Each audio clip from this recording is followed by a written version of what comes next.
እግዚአብሔር ይመስገን ሰላም ነው። ትንሽ ጠፍቻለሁ። አክቹሊ ከሶሻል ሚዲያ ላይ ጠፍቻለሁ። ዴስ ቲቪ ላይ አንድ ሁለት ተከታታይ ድራማ ሰርቻለሁ። ከዘመን በኋላ አልጠፋውም ቲቪ ላይ። ያው የተለየ ምክንያት ምናምን ኖሮኝ አይደለም። እንደ አንድ ተዋናይት እንደ አንዲት ድምጻዊት እንዲሁም ዳይሬክተር ራሴ ላይ መስራት ፈልግ ነበረ። እንደምናውቀው የኛ ሙያ ትንሽ ሶሻል ሚዲያው አሁን ትንሽ ነገርም ይሄ ኔጌቲቭ ነገርም ፖዚቲቭ ነገርም ብሎሽ ሰው ቫይራል የሚሆንበት ወቅት ነውና ጥሩ ነው፣ መልካም ነው። መጠቀም እንዳለብኝ አውቃለሁ፣ አምናለሁ። ግን ሰልፍ ዲቨሎፕመንት ላይ ራሴ ላይ መስራት ፈልጌ ነበረ። ሰርቻለሁ ብዬ አስባለሁ። አሪፍ ነገር ይዤ እመጣለሁ። ቆንጆ ነገር ይዞ ለመምጣት ነው ባጭሩ።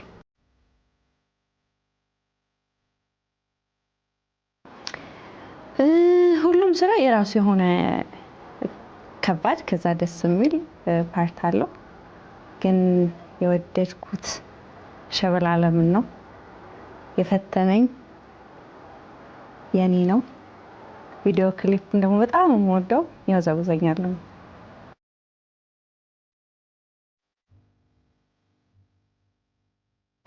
ዳይሬክቲንግ ላይ ስፔሲፊክሊ እንደዚህ መስራት ፈልጋለሁ ብዬ በብዛት እንትን አይደለም። አብዛኛው የሰራኋቸው ስራዎች የኔ ስቶሪ ቤዝ ናቸው። ግን ሙዚቃውን ከሰማሁት በኋላ ሙዚቃው ምን ይፈልጋል ነው መጀመሪያ የምጠይቀው። ታሪክ ገላጭ የሆኑ ቪዲዮ ክሊፖች ወይም ዳይሬክቲንግ ሜተድ ይመቸኛል።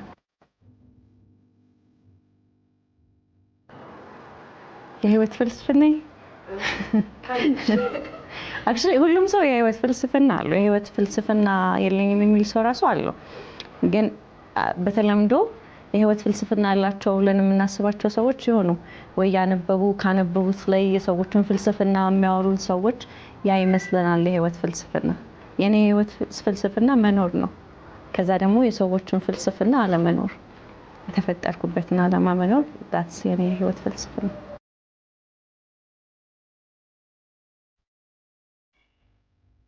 አዲሱ ኢንስታግራም ባዮ ላይ እኔ ነኝ የሚለው ሙሴ ከእግዚአብሔር ጋር ሲነጋገር የተሰጠው ቃል ነው። አያም ደራያም በእንግሊዝኛው ቨርዥን እና ወደ ነበርኩበት የተፈጠርኩበትን ዓላማ እንዲያስታውሰኝ ማን ይሰጣል? እኔ ነኝ። ሌላ ምንም እከሌ ነኝ እንዲህ ነኝ እንዲያ ነኝ ብዬ የማስቀምጠው ፎርሙላ የለኝም። እኔ ነኝ የሚለው የህይወት ፍልስፍና ነው ለኔ። ከጎበዞቹ ጋር በሙሉ ሰራ ደስ ይለኛል። በጣም ብዙ ጎበዝ ዳይሬክተሮች አሉ ኢትዮጵያ ውስጥ። ከኃይሌ ገሪማ ከስሩ ሆኜ ብማር ደስ ይለኛል።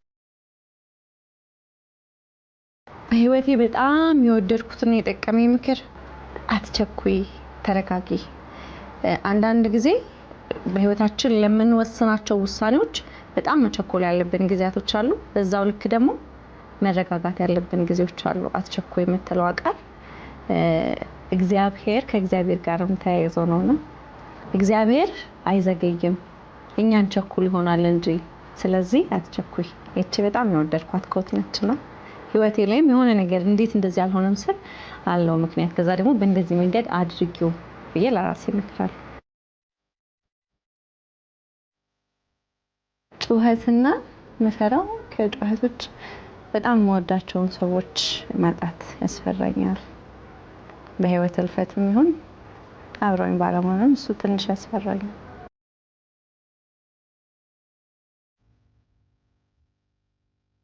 ሆዴ እያላለም ሸበላለም ለኔ ባለም ላይ እንዳንተ የለም። ሆዴ እያላለም ሸበላው ብቅ በል ከጎኔ ናምን ነው።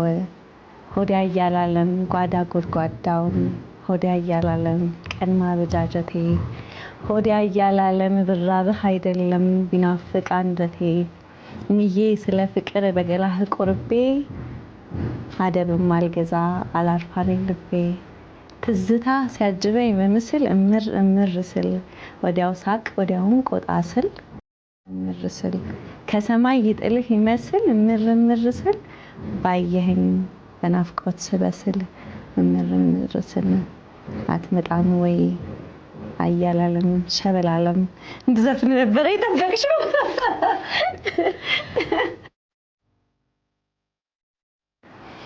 ትርፍ ጊዜ የሚባል ነገር የለም። አልስማማም።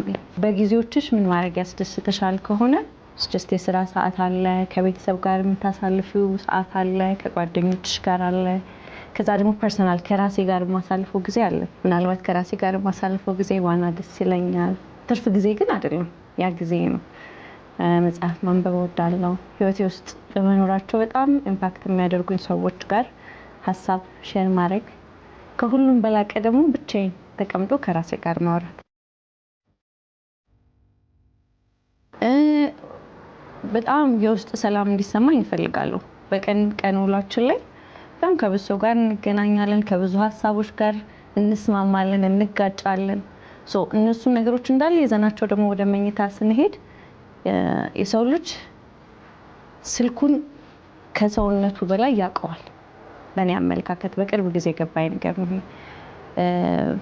how our brain function እንዴት እንደሚያደርግ፣ ጭንቅላታችን እንዴት እንደሚሰራ፣ አካላችን እንዴት እንደሚሰራ፣ ነፍሳችን እንዴት እንደሚሰራ ማወቅ የምንችለው ከራሳችን ጋር ጊዜ ስናሳልፍ ነው ብዬ አምናለሁ።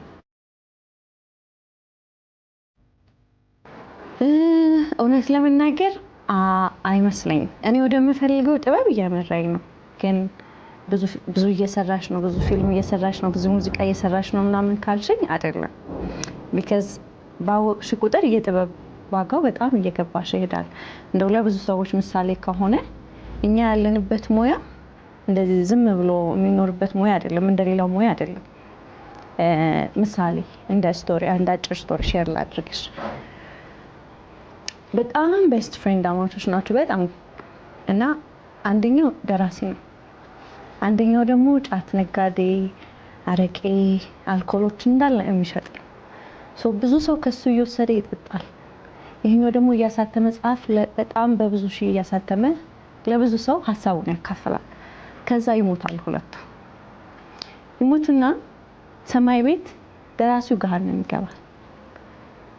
መጠጥ ይሸጥ የነበረው ደግሞ ገነት ይገባል። ከዛ በኋላ ደራሲው በጣም እንትን ይልና አምላኩን ይጠይቃል። ከዛ እግዚአብሔር ወደ ምድር ያሳየዋል። በሱ መጽሐፍ አሁን ዓለም እየተበጠበጠ ነው። ዲኬት አልፏል፣ አመታቶች አልፈዋል፣ 500 ዓመት ምናምን አልፈዋል። ያ መጽሐፍ ግን ሰውን ስቲል እያጋደለ ነው። ጫት የሸጠው ሰውዬ ልክ ባይሆንም ቅመው ኑረው ሞተዋል። ሀሳብ የዚህን ያክል ቫልዩ አለው። የሰው ልጅ እድሜ ልክ ማስታረቅ የሚችል ሀሳብ አለ፣ እንደ ቅዱስ መጽሐፍ ወይም እንደ ቅዱስ ቁርአን። ልክ እንደዛው ደግሞ የሰው ልጅ እንደዚሁ እድሜ ልክ የሚያባላ ሀሳብ አለ። እኛ በጥበብ ውስጥ የምናስተላልፈው ሀሳብ ነው። ለሀሳቤ መጠንቀቅ ፈለግኩ። አርቲስት ማለት በጣም ከባድ ቃል ነው። አሁን እኛ ከረንትሊ አሁን ባለንበት ወቅት አብዛኛው ሰው አርቲስት ሆኗል። ያ አይደለም የኔ ዴፊኒሽን ኦፍ አርቲስት። መታወቅ፣ ፌም እና አርቲስትነት አንድ አይደለም። አንድ ስለ ትወና ውሃ የሌለው ሰው 2 ሚሊዮን ብር ይዞ መጥቶ ፊልም ፕሮዲውስ አድርጎ ፌመስ መሆን ይችላል።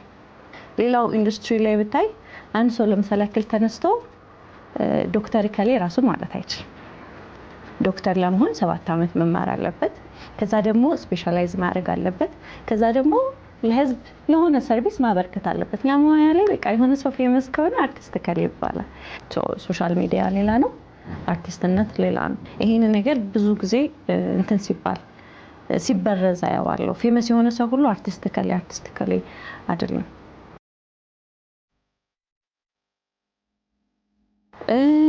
እኔ ጎበዝ ሰው፣ ጠንካራ ሰው ሞቲቬት ያደርገኛል። ጠንካራ ሰው ኢን ሴንስ በጣም መልካም ነገር ለመስራት የሚፈልግ ሰው፣ ከዛ ደግሞ ያለውን እውቀት ወደ ተግባር ወስዶ ለሰው የሆነ ነገር የሚያፈራ ሰው፣ ታታሪ ሰው ወዳለሁ። ማወቅ የሆነ ነገር ጥሩ ነው፣ ግን ደግሞ ያወቅነውን ነገር በተግባር ካልዋል ነው እውቀታችን ባዶ ነው። የጋን መብራት እንደሚባለው ሰው የጋን መብራት ያልሆነ ሰው፣ ያለውን እውቀት ለዓለም የሚያካፍል ሰው at the end of the day የተፈጠር ነው እግዚአብሔርን ከማምለክ ቀጥሎ ሰውን ሰርቭ ለማድረግ ነው። በየትኛው ሙያ ብንሆን ሰዎችን ሰርቭ እያደረግን ነው አይደል? የሆነ ሙያ ላይ ያለ ሰው አካውንታንት ከሆነ የሚመጣውን ከስተመር አስተናግዶ መሄድ ነው። ልክ በእኛ ሙያም ደግሞ ከሆነ በመተወን ስሜት በመላበስ የሆነን ካራክተር በመላበስ ሰዎች ውስጥ ስሜት በማስገባት ሰርቭ እያደረገ ነው። በዚህ አቅጣጫ ሂዱ እያለ ነው። ስለዚህ ጎበዝ ሰው ወድ ሞቲቬት ያደርገኛል። ግን ከምንም በላይ ሞቲቬት የሚያደርገኝ በህይወቴ እግዚአብሔር ነው። መጽሐፍ ቅዱስ ማንበብ በጣም ሞቲቬት ያደርገኛል። አንዷ ቃል ምናልባት ሳምንት ልደነቅበት እችላለሁ። የጥሞና ጊዜ ሳገኝ እሱ ሞቲቬት ያደርገኛል። በቃ ከምንም በላይ እግዚአብሔር ቃል ሞቲቬት ያደርገኛል። ያው የሰው ልጅ ትልቁ አቅሙ ሀሳቡ ነው። ሶሻል ሚዲያ ስንጠቀም ሀሳብን የምናስተላልፈውና ሶሻል ሚዲያችን በጣም ለመልካም ነገር ብንጠቀመው ደስ ይለኛል። እየተጠቀምነው ነው ብዬ ደግሞ አላስብም። አሉ እየተጠቀሙ ያሉ ሰዎች፣ ግን በእርግጠኝነት ከዚህ በላይ ማድረግ እንችላለን። ለመልካም ነገር ብንጠቀመው ደስ ይለኛል። ለሁሉም ጊዜ አለ። መረጋጋትን የመሰለ ነገር የለም። ፕሮዲውሰር ለሚፈልጉ ልጆች ሩቅ ያለውን ስለምናይ ነው ቅርብ ያለውን አልፈ ነው መሆን ያለብንን ነገርም አንሆን ነው። ለምሳሌ ያክል ገጣሚ ካለ የከሌን የገጠመው ቢገጥምልኝ ከዛ ደግሞ ለሱ ገንዘብ መክፈል እችላለሁ ወይ? ዜማ ደራሲም እንደዛው፣ አቀናባሪም እንደዛው። ከስክራች መጀመር፣ ከታች መጀመር። አካባቢያችን ውስጥ ምን አለ? ምን ሪሶርስ አለን? በዙሪያ ከማውቀው ሰው ማን ጥሩ ግጥም ይገጥማል? ማን ጥሩ ዜማ ይሰራል? ከዛም በኋላ በመሞከር ውስጥ ደግሞ ያንን ነገር አኮምፕሊሽ ማድረግ ይቻላል። ስለዚህ መልካሙን አስቡ። አጠገባችሁ ያለውን ሪሶርስ ወይም ደግሞ ግብአት ለመጠቀም ሞክሩ። ከእናንተ በላይ ፕሮዲውሰር የለምና የጊዜ ጉዳይ ነው። ይሳካል።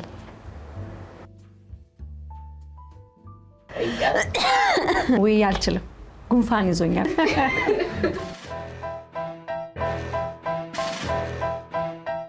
ይሄ የኔ የዩቲዩብ ቻናል ነው። በቅርቡ በአዳዲስ ስራዎች ለመምጣት ዝግጅቴን ጨርሻለሁ። ሰብስክራይብ በማድረግ ከአሁኑ ቤተሰብ ይሁኑ ለማለት ነው። ላይክ፣ ኮሜንት፣ ሼር እንዳይረሳ። አመሰግናለሁ።